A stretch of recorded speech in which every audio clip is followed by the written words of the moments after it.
The ultimate plan and purpose of God, the man, created from the dust of the ground. Genesis chapter 2, verse 7. And the Lord God formed man of the dust of the ground. God used dust to form man. He sculptured man that looked like himself. He was in the image of God. Image means telem or model, shape, form, fashion, resemblance, figure, or likeness. He gave him all the bodily attributes that he himself has. Example, head, arms, legs, hands, eyes, ears, etc.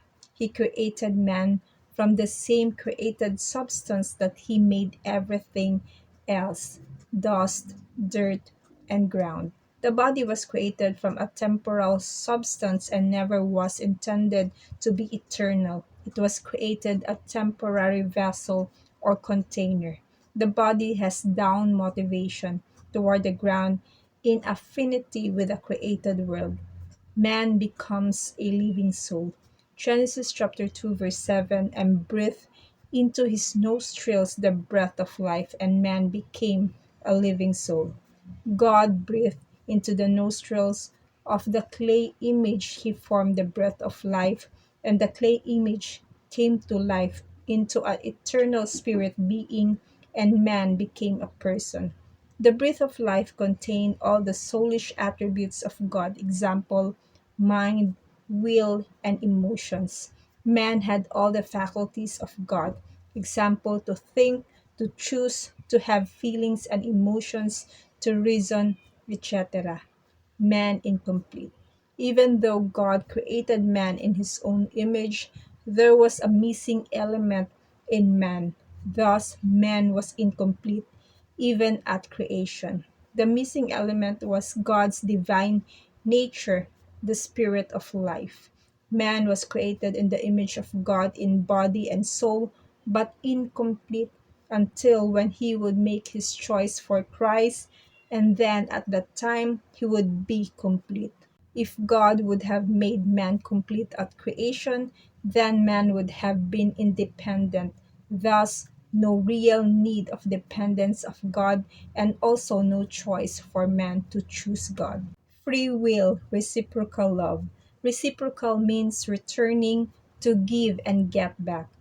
God is love, and there is a deep desire in God to have a reciprocal love from His creatures, someone that would love Him as much as He loves them, a mutual love from His creatures. You can't create someone to love you and really call it love without giving them a choice.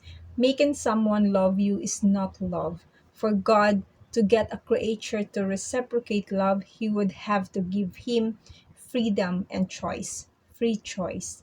Choices are the basis for love. In order for love to be love, there need to be a choice to love and a choice not to love.